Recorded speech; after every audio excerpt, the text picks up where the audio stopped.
Hello to everybody, and I am Dr. Conard, the host chairman, chairman of the host committee for the remote area medical program here.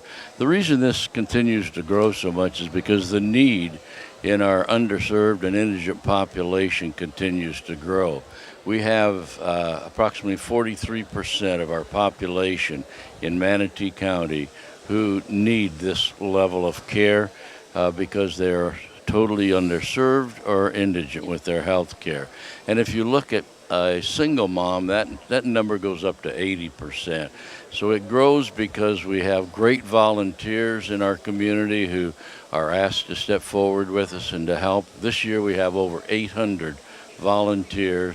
We anticipate seeing around 1,000 patients in a long day-and-a-half weekend in both medical, dental, and visual services. Yes, in the dental area, what you see is 60 separate dental chairs that are filled with professionals to do extractions, cleanings, and fillings. This year, we've expanded to where we have the entire third and fourth year dental class from the University of Florida in Gainesville, which is a great help to us because part of our challenge is always being able to find providers. This year we've got plenty of providers to care for the needs of the patients that come. Yeah, as they walk in the door, they experience being met by a group of people who say, do you want medical, dental, or visual services today? Once they make that determination, they're giving a slip that identifies which service it is. They're then taken over and signed up to be processed. They're then processed initially for blood pressure and some medical history and such as that, and then they're taken to the area where they're going to receive the services. It's important because a lot of these nonprofits basically have services for the same population that we're serving. So we invite them to what we call our community corridor to set up and to be able to give their collaterals, to discuss with people their needs and such as that. And you may notice out front that we've got a lot of vegetables.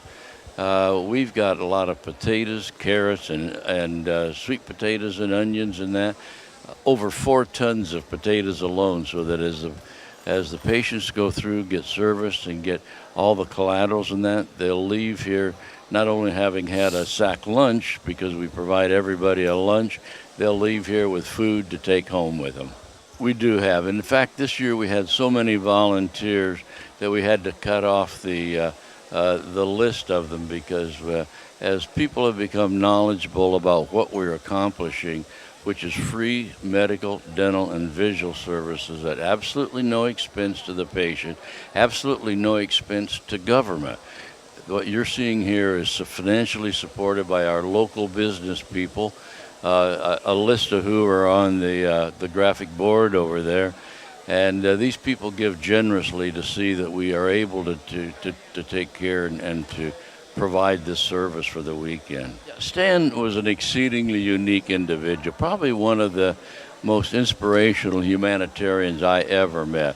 While he was working at the Dadnawa Ranch in what was then British Guyana as his manager, he came across the recognition through an injury of his own that health services were remote and very, very difficult to get.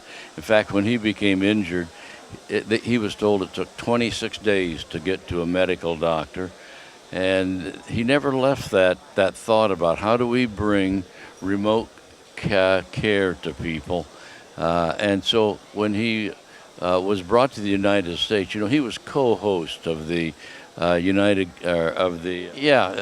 Kingdom that Mutual of Omaha put on, and he gained a level of celebrity. He then decided he wanted to give back, and about 35 years ago, he established Remote Area Medical. And it was initially to go to third world countries, but he found out very quickly that the need was just as great in the United States. So over a period of years, about 34, I think, in total, he basically put together an organization that has served hundreds of thousands of patients. He's got over 100,000 professionals who follow him, and he was the inspirational leader of all that. I had the privilege of working with him at the national level on his board, went to Guyana with him on a trip and saw what we're doing over there with the air ambulance program, and had the privilege of sort of having him share with me his vision and his mission. And of course, we got in step with it, and in Manatee County brought RAM to Florida, and are working to try to get legislation so that we can tap into this 100,000 providers and take RAM and have it much more present throughout the state of Florida. But Stan Brock, we're saddened by his passing, but his vision and his spiritual memory is going to be with all of us for as long as we're here. It's very interesting because numerous times when I speak to our professional volunteers, they get as much out of this, if not more, than the patients receiving the care. There's such gratitude expressed by these patients. A lot of these people have been literally years waiting to have an abscessed tooth taken care of, or a serious problem medically, or trouble not even being able to read well. And so I think what I want everybody to take away is the realization is that the more you give, the more you get. And the professionals and the lay personnel who volunteer continuously feed that back to me. And of course, we've never had a single incidence of problem with the people we serve. They're appreciative, they're humbled by the fact that they're getting the finest of care delivered to them. I think we need to continue to tell the story of this inspirational leader, Stan Brock, so that more people will not only see the vision that he had, but the mission that he portrayed, and step forward to not only participate, but to contribute, so that basically they will have the sources to go forward with his mission even in his absence.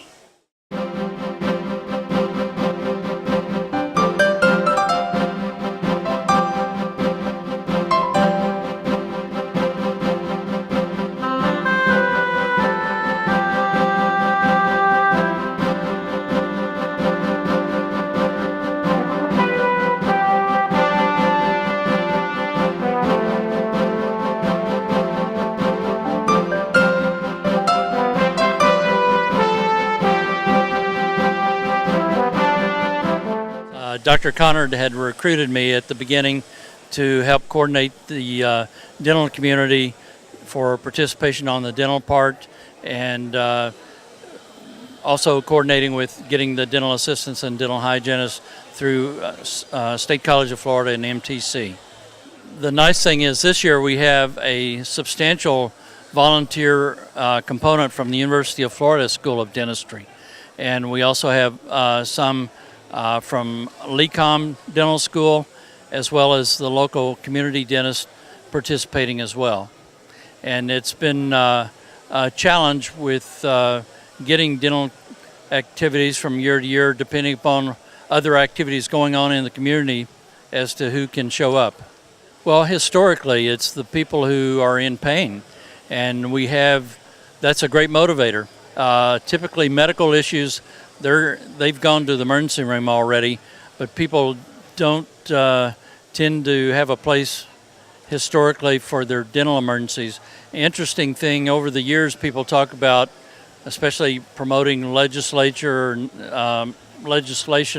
for dentistry, saying, well, 50% of the population doesn't have a dentist. Unfortunately, it's not for the lack of number of dentists. There are plenty. Florida's overrun with dentists. The problem is distribution, and we have been working on a state level and on a national level trying to get different programs to be incentivizing people to go to areas where there isn't a dentist currently in place, and that's a challenge. So we're working each year. We go to Tallahassee, we go to Washington, and are trying to get those types of programs in place. If we can get dentists to actually physically locate their practice in these areas, those areas will be far better served. But you typically have, the dentist is going to look for the nice town and other elements, so you kind of lose out on that benefit. Fortunately, we have a great number of people here. We have the county rural health service. We have Turning Point service. So a lot of people are helped here in Manatee County that aren't necessarily helped elsewhere. So we have patients coming in from all over, up and down I-75 for this particular event, and we're out here in the wee hours of the morning for that. And that's the historical nature of RAM USA, is that it is a rural area medical care facility, and they do a phenomenal job with their 18-wheelers rolling in with all the equipment and everything else. And each year we're meeting all year long to fine-tune, to reassess all our procedures, and this year is better than ever. And we have far more people helping to screen patients for fillings, extractions, and cleanings than we have in the past. So it's really been a super process, and hopefully we'll be able to take care of a lot of pain today and get people well treated. Well, historically, there are three categories. Fillings, which if they've got a big hole in the tooth, we're taking care of the big holes that may be a cause of pain or difficulty in chewing and eating or cutting the tongue. Then there are teeth that are beyond repair, and those are down for extractions. So there are teeth that are being removed for infection. And as we know, some people get infections that goes down the planes into their heart area. There are people that die from dental infections that go untreated. So taking care of those help. It also impacts people's employability, their general health as well. So taking care of getting bad teeth out of the way is an important second task. And then there are others who basically just need a good cleaning. They've got tartar or plaque buildup that really needs to be squared away, and we've got great dental hygiene school here at State College of Florida, and they've done a super job putting that together. Well, I might relate, it goes way back. Part of it, my dad was a general dentist, and the dental school that I went to, the guy that wrote the book on community dentistry was the chairman of the community dentistry department. And so there was a lot of motivation about going out into the community and helping, taking the expertise we learned in dental school and helping it from a community-wide process. So when I came to town, we didn't have fluoridation in the public water supply, and I was able to help catalyze for getting it in the county water first, and then later City of Bradenton water. And so we now have optimum fluoridation. There were parts of the county that had excess, and there were some that were underserved, and now it's a steady appropriate level of fluoridation in the water. There's always been fluoride in Florida water, but putting it at the right amount was important because it's second only to polio vaccine in its impact in healthcare. So as a public safety measure. Well, I think all the participants of the various volunteers in red shirts, yellow shirts, and guides with their orange vests, we're all here and walk away with a great sense of we've done something great for people. We hear them talk about it. We've had situations where people have walked away getting dental care that was a major emotional impact for them, and we've all kind of teared up when they tell their story about what they've gone through to get here and how much they appreciated the service that was rendered here. So there's a great personal feedback for many of the dental students and others who participate. They get to do some procedures and see things that maybe they don't see in private practice, but they see in great array in the numbers of people that come through. There may be 700 or 800 people that may come through today, and we have all these participants ready to help support them and make them feel good. Well, I think it's part of the professional ethic. You're a healthcare provider. Your skill set, your intellectual training, your natural tendency of whether it was going into medicine or dentistry or other healthcare professionals, it's basically an empathy for people's condition and an effort to make people better. And that's the reward. Yes, there can be an economic reward, but the part that keeps you showing up is the emotional feedback of helping people, seeing good response, good health, and making lives improved and better as a consequence. And that's really the motivation that I think drives the kids. We talk about it from both a clinical and technical part. As a member of the American College of Dentists, we promote ethical courses on doing the right thing and doing it for the best care of the patient as if it were our own family member. And that's really the part that we want to carry forward, is doing the right thing as we would for any member of our own family.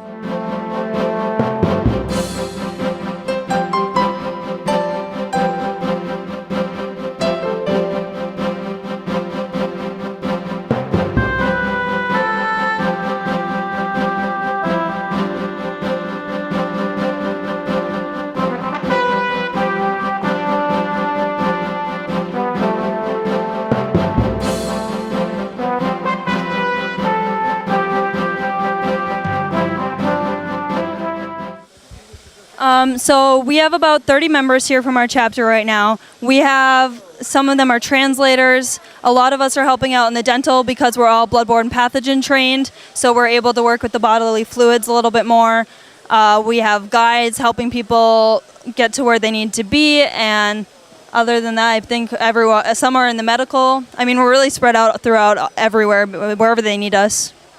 I think it's important because everyone needs like healthcare, and you know, if some of these people like didn't get their healthcare that they needed, they might be in like trouble, and it's nice that there's an opportunity like this where they can get free healthcare and hopefully get their problem fixed. I mean, preventative care is very important for, I mean, all people, community, but it's just good to have, I mean, care for everybody. I think that events like this are important because it allows people who might not have the income or the means to get this to show, and it allows them to see that other people care about them and that everyone wants to help them. It doesn't matter their race, their nationality, like it doesn't matter about anything other than we're human and we want to help each other. And just showing that care for everyone, I think it just helps people see that they're still good out there. So for me, I'm just like, go out and help out. It makes everyone feel better. You get to see everyone smile, and seeing someone who doesn't when RAM is their only option of healthcare, you just see the light in their eyes, and they are so grateful. And it's rewarding. It's amazing to help out everyone, especially when you have the means to do it. I think everyone should help what they can. I mean, you summed it up pretty well, but it's just nice to help out people and, just meet new people and just know that you're making an impact on their lives in a good way. It's just good to get new experiences and get beyond your own world and your own bubble and help people out, I guess.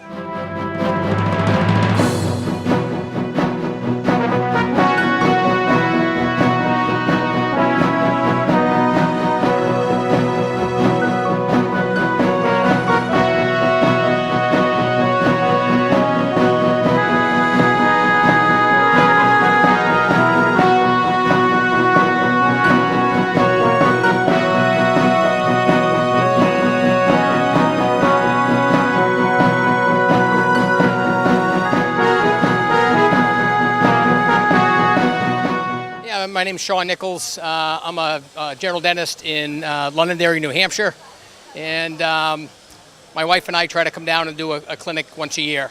So we've been to a bunch, but Bradenton's a good spot.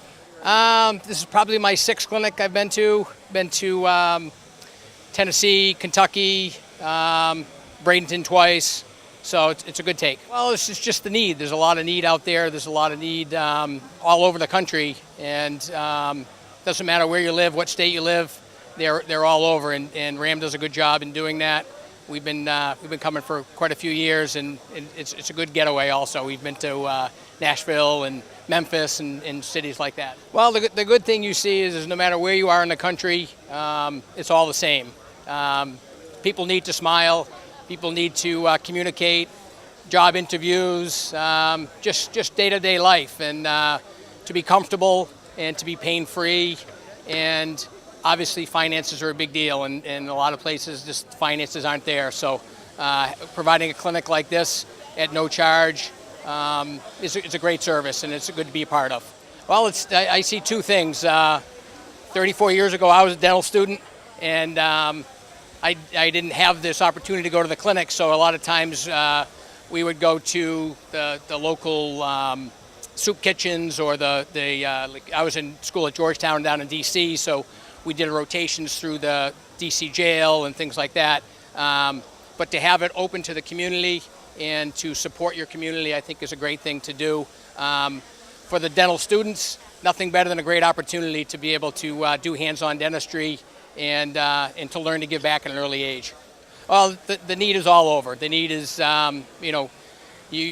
a lot of these clinics are outside of the country in impoverished areas, but when you look around, they're in your backyard. The same needs are here. The same needs are in every community. It doesn't matter what state you are.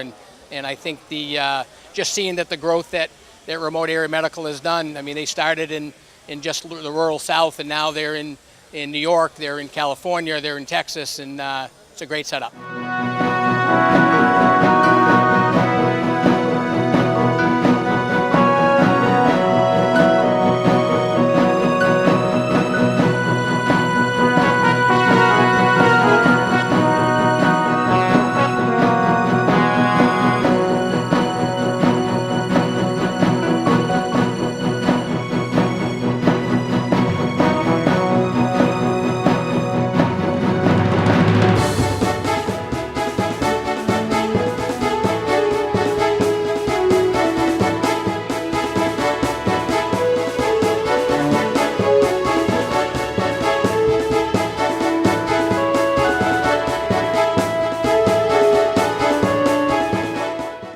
So first of all, it's really important that our students have an active engagement in their community. It's one of our 3 main goals in our mission. So service, education, and research. Service comes first. And so we choose students that have an affinity for community service. So that's one thing they come into the college with. It is very important that we reinforce that love for service and that love for giving back throughout their entire curriculum. So when we have events like this, it's pretty easy to get enough students to participate. We've been wanting to participate in RAM for many years. We've been aware of the programs. It comes down to having the will, the way, and someone to lead the team. And we have that great mix this year, which is why we're here. Well, as Dr. Gibbs said, we do a lot of community events and outreaches, and we have a lot of mission trips, but this is one of our first domestic mission trips that we've gone abroad with our students. So normally what we do is we started recruiting by putting out an interest group meeting, and Dr. Gibbs sent that out and looked for team leaders. So I was one of the ones who responded to that. And once we got the ball rolling with the RAM officials, we start with meetings with students to find interest. We had a great response. We actually have a waiting list of over 20 students that wanted to come to this event. We brought down 29 students and over 8 faculty on different days to come. So we had a great response between students and faculty, and we are looking forward to helping with RAM at their next event in Eustis, and we're actually bringing more students to that event with 50 students attending that event. So our students are working very closely with faculty. They are doing the same procedures they would do at our own facility at the University of Florida. They're doing extractions, they're doing fillings, and they're learning side by side with faculty and hopefully other professionals from the area. So it's just a wonderful collaborative that we think is a great experience. It's one of the key questions that we ask students when they apply at the University of Florida. We want to make sure that they're aware of access to care issues, especially in our state. And students come into our programs understanding the need for dentistry across the board, and we reinforce that throughout our curriculum. So they have core courses all the way through, and then they treat individuals that have access to care issues as well. So it's a huge part of what we do, and we understand, we do research, we do outreach, and we understand what the needs are, and we hope that we can make an impact. Well, I had the privilege of being in dentistry prior to coming to UF, but once at UF definitely pushes the fact that we know that there is a need for dentistry in our communities. It's not just about having enough dentists in the community, but whether or not our patients can afford and can, the hours of dentistry can be stressful for a family trying to make ends meet and have to take time off to go to the dentist. So UF has been paramount in pushing to, encourage us to have after-hour dentistry, offer dentistry on the weekends, and then give back to our communities. So we have several programs, like I said, through UF locally in Gainesville, but this is one of the first one that we've gone, further outside of the Alachua County. So it's interesting, there's always the thought that, let's educate more dentists, let's get more students out there. It is a reality that we don't need more dentists, we need dentists in the right place. And so a key part of our educational process is placing students in their 4th year in community health centers throughout the state so that they understand the needs of the rural community, they understand the needs of specific populations, ethnic, socioeconomic, and they really get an understanding of what the situation is. So hopefully when they choose their practice locations, they choose a place where the need is greater than where they want to be. Well, this mission trip comes off the tail end of another mission trip I just returned from, and I think the biggest thing is that we get so caught up in the university about the didactic portions and the stress of knowing, drug interactions and how to treat our patients. But when we have events like this, it really brings home why we're here, which is patients. And we're here to treat our patients, to treat them well, to use the knowledge that we worked hard to gain, and to make sure that we're treating them systemically and also, addressing their oral health concerns all at the same time. So my hope for today is that our students can, bring back the experience that they're having today in helping their patients and reinvigorate their love for dentistry. I think that the goal always is, as Summer said, to do a service, to provide a service that they normally wouldn't have. The bigger goal, obviously, is that they engage with their patients, faculty learns from students, students learn from faculty, and it's a great enrichment process, not just from a dental standpoint, but from a personal standpoint as well. And so we always want to reinforce the big picture rather than just what we do every day with our hands.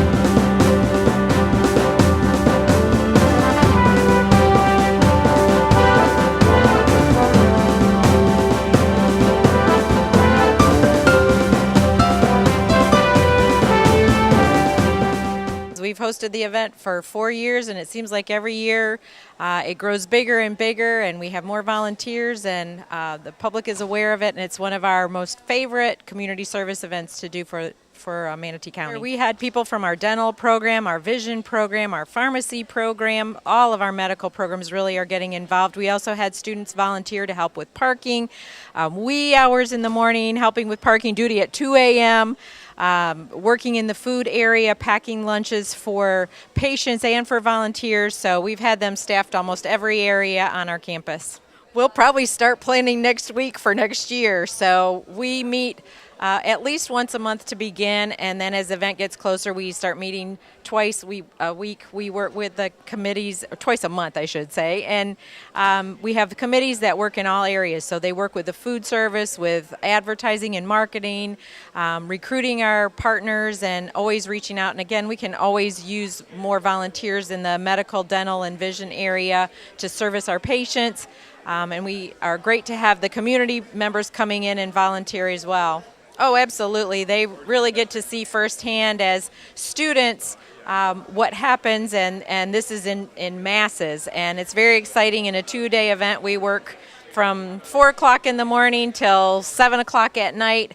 We're here all day, and we leave tired, but we leave really rejuvenated and excited to come back the next day to make a difference in the lives of people in our community. Well, there's a number of reasons. Part of it is that to let the community know that we also have adult ed services with our GED and our ESOL program, teaching language skills. We also have the skills available in the medical area, and then they see our facilities and can see all of the different programs we offer. So, we're here for the community, and we're happy to share our facilities for the weekend and let them see who we are and what we do. Well, there are so many that a lot of times insurance doesn't pay for, especially the dental and the vision. So this is an opportunity for them to receive those services, to get glasses same day, and help those that don't have that insurance, can't afford those particular medical items, and we're happy to be a part of that. Well, Manatee Technical College is here for the community. We have these programs available. They can get a brand new career in a year. We offer the certification, so they leave here with a 88 to 90% job placement rate. So it's a really phenomenal program that we feel like the community can benefit. People who want to change a career or retire and want a new career for something to do, they get that certification and skills, and our facility provides hands-on opportunity to do that. It's not just sitting in a classroom. They actually get to participate. So this event is a great opportunity for our students to participate, and our faculty love to come here and help volunteer with all the great services that they have, all the way from food service to healthcare. We're doing it today.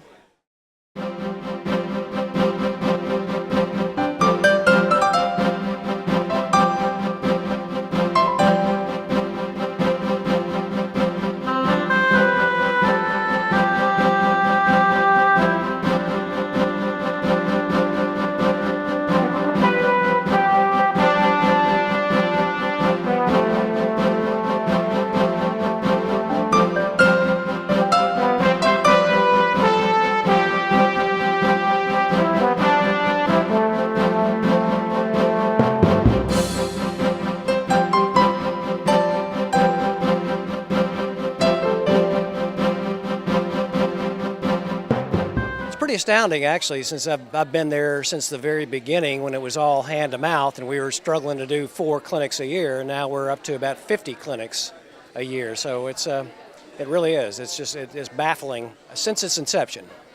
Stan brought me aboard and twisted my arm in the early days, and it kind of became addictive. I think initially Stan Brock's vision was to bring health care to the people in need, mainly indigenous people throughout South America, the United States, even in Africa. But as it turns out, about 80% of our work is done right here in the U.S., a lot of it in the southeastern part of the country. Well, I think Stan was a great leader, and he was, I think he led by example, because he spent 100% of his waking hours with RAM, and that was his whole life. He never took vacations, He basically lived at our headquarters in Knoxville, and that's all he did. He was totally dedicated to it. So that's he led by example.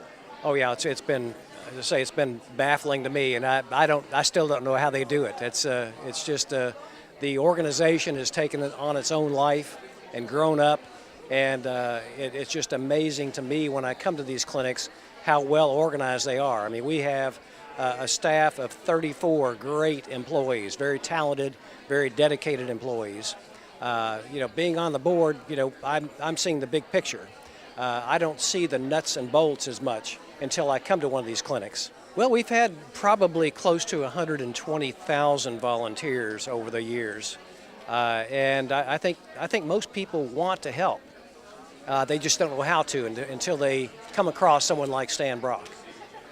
Dr. Connard, I think, known Stan for a long time, and he's really the epitome of our host organization. He's very organized, very dedicated to RAM, and really does a tremendous job here.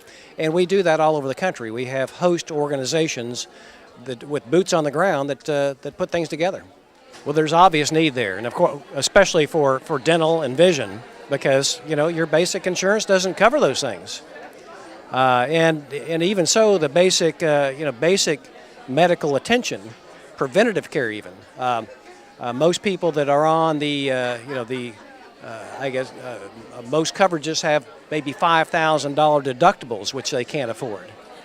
So even the people who are insured are kind of underinsured because they can't get over that first hump.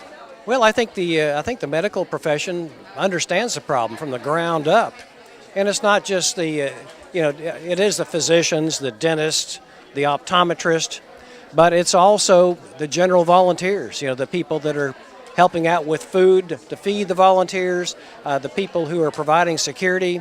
It's a lot of layers, really. Well, I think everyone here is his legacy, really. You think about it. He left a great organization.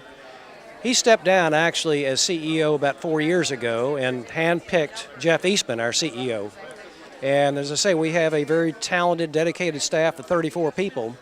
But that, along with a 12-member board and tens of thousands of volunteers, is his legacy.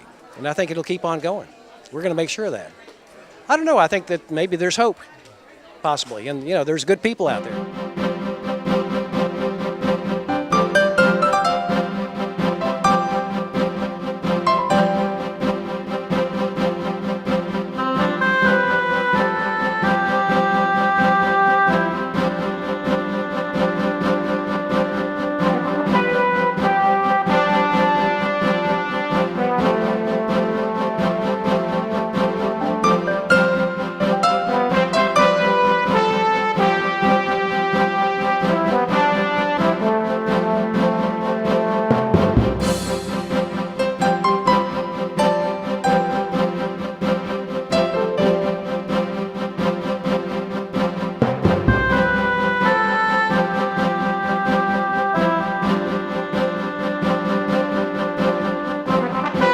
I think this is an important event for the community, and just like you, Charles, I'm everywhere, and we need to be here because people are coming from all over the place to receive free medical services, dental, vision, and it's important that we as a community work together.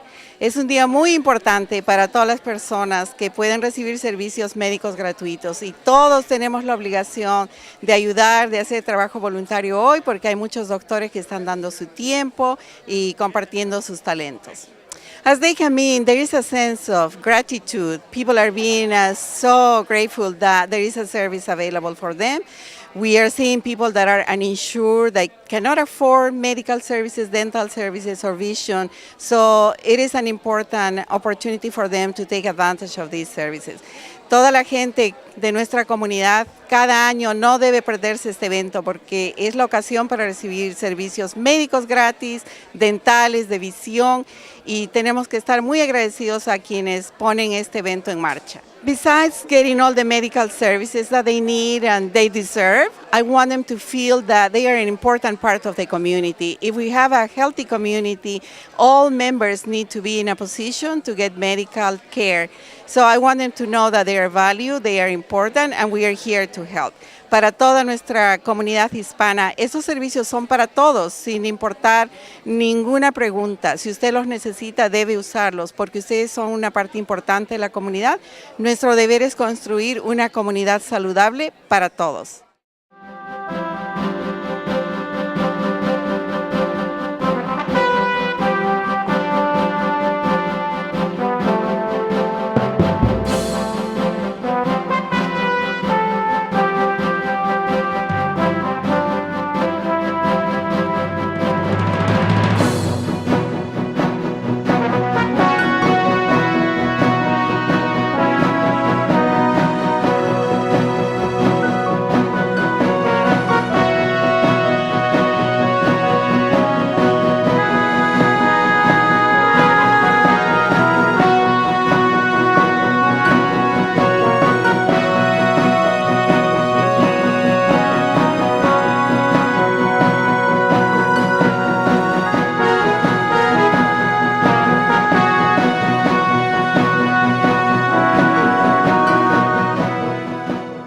Going amazing, and I cannot thank enough all of the volunteers and the community support that we receive year over year here at this event.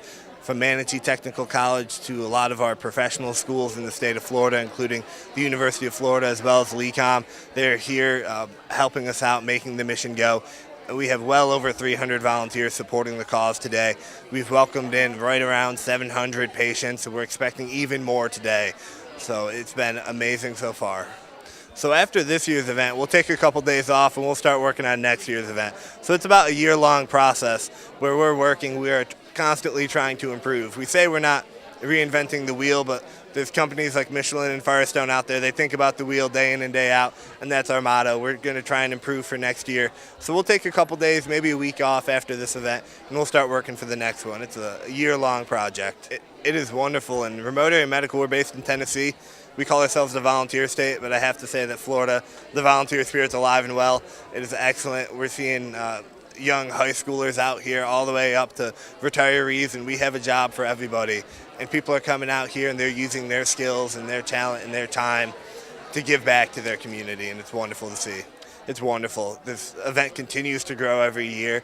There's so much need in the county, in this area, and it's amazing to see the community step up and meet the challenge and year over year continue to grow this operation. Just on the dental side alone, I know we spoke a little over a month ago, and we were still looking for dental professionals. Well, today we have 60 dental professionals on the dental floor practicing. Every chair, every piece of equipment that we brought that we could allocate to this event is in use currently. So next year when we grow, I'll be scratching my head as to how we keep everyone supported with the equipment they need. I mean, we call them our patients, but first and foremost, they're our friends here. They're our neighbors. They're people just like you and I. These are working class people. They're here because they're in need. There's no typical patient here. We've seen it all. I was walking the parking lot earlier this morning. I saw a student studying for an exam. I've seen parents here with children. I've seen retirees, people from all across the state and beyond coming here to receive care. Mr. Brock was my hero. He's still my hero. He's a legend. He inspired me. He's inspired so many. And it is upon us now to carry on the mission.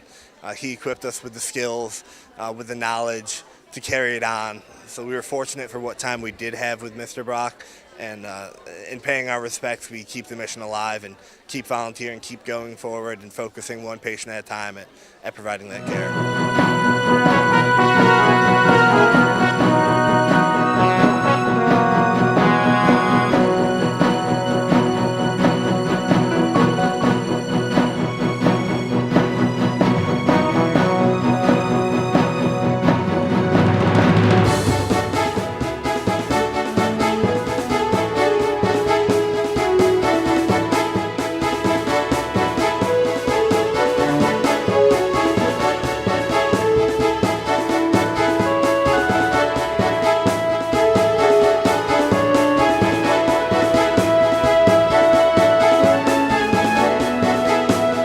Suncoast Campaign for Grade Level Reading has been here for the past 4 years.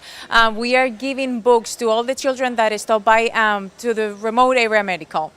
We know that many of these families do not have the resources to have books, and that's why we wanted to be present. Thanks to the generosity of the Patterson Foundation, we have 2,500 books right here to donate to all the children that come to RUM.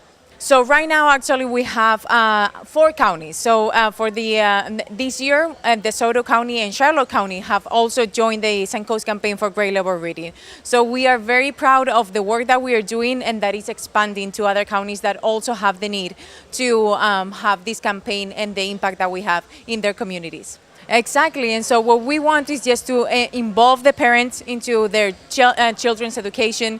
We want the children to know how important it is to school to be able to read by grade level at 3rd grade. We focus as well in summer learning and in health issues, so we have many legs that we are covering, and in that way we want to make sure that every kid reads by grade level at the end of 3rd grade. Because we know that we are going to be where the families are, and that is very important for us, to meet them where they are. And so sometimes we all go often to many events to, again, meet them where they are, and this was perfect. We were talking to Dr. Conrad, and he mentioned that 1,000 families are going to be seen in these 2 days, and so this was the perfect spot for us to talk to them. So we have here, do you want to introduce yourself? Hi, I'm Mary Catherine France. I'm Miss Manatee's Outstanding Teen with the Miss America organization, and my platform is early grade level literacy, and I'm just so happy to be here with the Suncoast Campaign for Grade Level Reading today.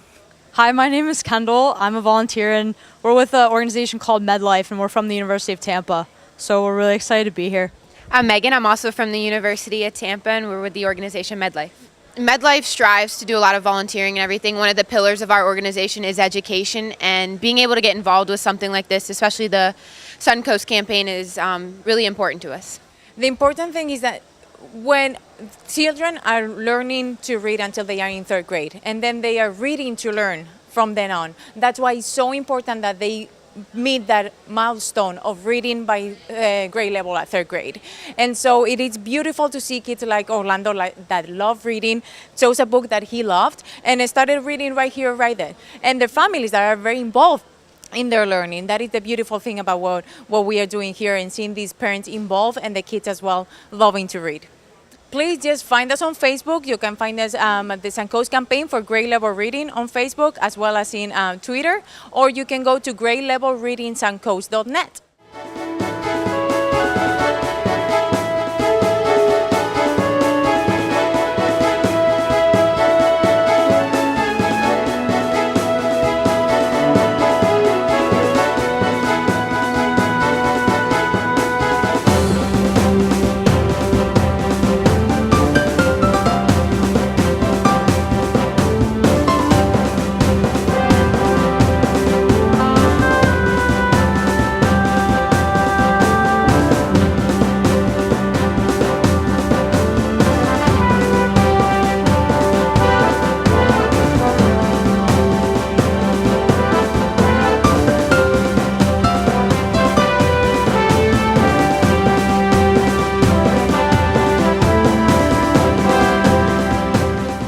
Absolutely. This year, I've been coming here 4 years. We have absolutely reached the capacity for dentists. If you take a look around, the dental floor is full. We set up 60 chairs, fully staffed.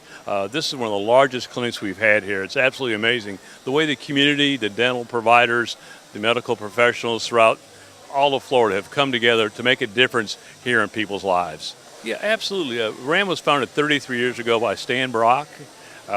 His vision back then was to take healthcare to remote areas, and he discovered there was remote areas here in East Tennessee, where we came from, or down here in Florida, that needed healthcare. We now do over 70 operations per year from California to Florida, upstate New York. We provide free dental, free vision, free medical. 65% of the care that we provide is dental, 30% is vision, and only 5% medical. That's because even though I'm here in beautiful Manatee and down here in Bradenton, if I slip and fall, the emergency room's got to treat me. If my tooth falls out, I get some antibiotics and Tylenol and sent on down the way. So these are people that don't have they may have medical coverage, but they don't have that dental, they don't have that vision. They can't afford it. We were at a restaurant last night for dinner, and the waitress said, "Oh, I needed to get to a dentist, but I can't take time off, and it's so expensive." We said, "You know, why don't you go over and get in line now?" And she did. In fact, I saw her come through the parking lot this morning, and was welcoming her with open arms. What you find is, being our 4th year here, we have patients that are regular patients. A young lady actually just turned 55. And she was number 17 in the door this morning, and she says, "Jeff, good to see you." And I said, "Welcome back." We take care of her year after year. Last year she was here for dental. This year she's here for vision. What it says is that people care. We've got 700 or 800, maybe 900 people will come through the door, and they'll have a wonderful experience getting dental, medical, and vision treatment. But these volunteers here, they're providing services. They'll get as much as the patients. They get to come to our RAM clinic. We do all the heavy lifting, the organizing, the fundraising. They come, do their great work.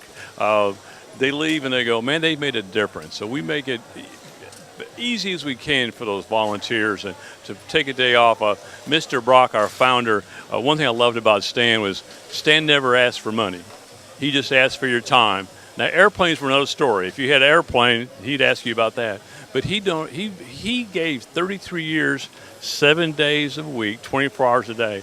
So when Stan came to you and said, "Hey, Jeff, I need you for 72 hours for a weekend," how could you say no? And a lot of these great volunteers here, they knew of Stan and his legacy and the difference he's made, and they just want to give a little bit. He passed away in August. And these people a lot of it is a big honor for Stan, for them to come out, and they want to just give a little bit because he gave those whole 33 years. Oh, yeah, absolutely. For example, in 2012, we were doing 12 expeditions a year across the world. In 2012, late 2012, early 2013, Stan sat down on the board and said, "I want to leave a legacy. I want this to grow beyond my lifetime, but past my next leader's lifetime. I want this to grow on for centuries." And they established a structure with a chief executive officer, chief finance officer, chief operations, and chief development. I filled that chief financial officer for a year, and then was asked by Stan to move into the CEO spot. So the last 4 years, we've been leading the organization strongly, and while Mr. Brock focused on those big projects. He was working on huge L-1011s for disaster response, helping the Wapashana Indians down in Guyana, where he spent those formative years. Misery in the South Sudan. He sent teams to Greece to deal with the migrant situations over there. He really focused on those big dreams and turned over the organization and the mechanics of delivering these great clinics here. But what we've done since 2012 of 12 expeditions, each year we do over 70 expeditions, over 50 full-blown clinics like this. So he knew that he wanted to make a big impact in people's lives. And over the life of Stan, we treated 740,000 people. But the big legacy of Stan is besides those patients, is a number of nonprofits. When we go out, every single year I come across 2 or 3 or 4, a dozen people that started their own nonprofit, and they say, "You know, Stan Brock inspired me, and now I do missions to Zambia. I go down to Greece. I go to Guatemala, and here's what I treated." And Stan inspired them. Maybe when they were younger, maybe as they were further along in their career. So he's just made a huge difference in my life and the lives of other people. It really just warms my heart. We've got a young staff, we've got volunteers, and what you want to do is you want to capture these young people. These students are great. You want to capture them. They'll eventually get married, have some families. Millennials may have less than when I grew up of 4, But hopefully as they go through that parent-child life cycle, that they'll find time between soccer and 4-H and swimming teams to bring their young adults to clinics. In fact, there's a family here that's right here in Florida. They've been bringing their sons to clinics for years, and they volunteered down in vision, and their son actually is now at Lincoln Memorial University School of Osteopath. And the reason, one of the solid reasons he got in is because of his strong 4 years volunteering with RAM in undergraduate. We have a 100% placement rate at medical school for young adults to come through and volunteer with us during that undergrad process. So you're absolutely right. It's setting that stage, setting that foundation to give back. You know, from the volunteers is make a difference. Don't wait for RAM to come back once a year. Okay? There are amazing opportunities right here at the local animal shelter, other nonprofits to volunteer, local library. There's not a library in this country that can't use a volunteer. Put a plug in for my daughter. She's a program manager at our local library. You know, libraries and patients. What's going to be amazing is tomorrow when we get ready to load up, there'll be at least 5 patients that will be here to help us load because they want to make a difference. It happens every clinic, every single time. And it's exciting to know you made a difference. In fact, we've got one core volunteer. She started about 3 months ago getting her teeth fixed because she wanted her teeth ready for her wedding. We got her teeth fixed, clean.